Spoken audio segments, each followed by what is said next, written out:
Ang tatak ng Bakunawa kapag tinawag ka ng dagat ni.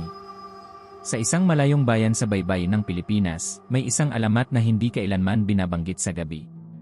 Isang kwentong kasing tanda ng dagat mismo, ang alamat ng Bakunawa, ang dambuhalang serpienteng lumalangoy sa kailaliman ng karagatan, naghihintay ng tamang oras upang muling lumitaw.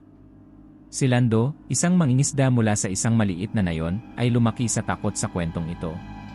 Sabi ng kanyang lola, huwag daw siyang maglayag kapag bilog ang buwan, lalo na kapag may kakaibang alon sa tubig.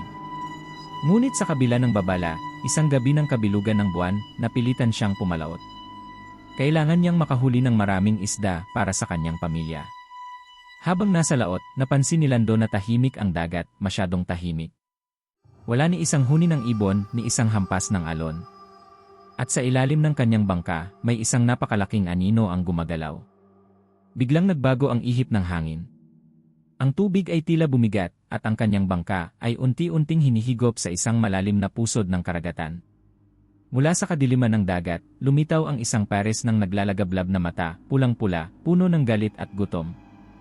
Isang mahabang katawan, kasinlaki ng bundok, ang unti-unting lumilitaw mula sa ilalim. Ang Bakunawa ay nagising. Sinubukan ni Lando na magsagwan pabalik sa pampang, pero para siyang hindi gumagalaw. Isang malamig na bulong ang narinig niya sa kanyang likuran, hindi siya makalingon, hindi siya makagalaw.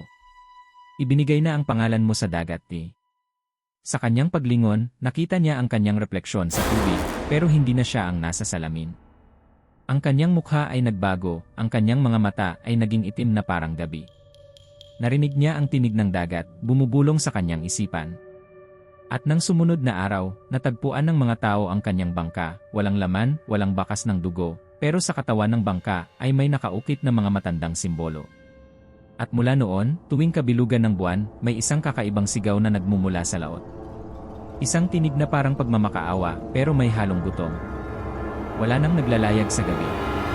Wala nang bumabanggit ng pangalan ni Lando. Dahil alam nilang hindi na siya tao.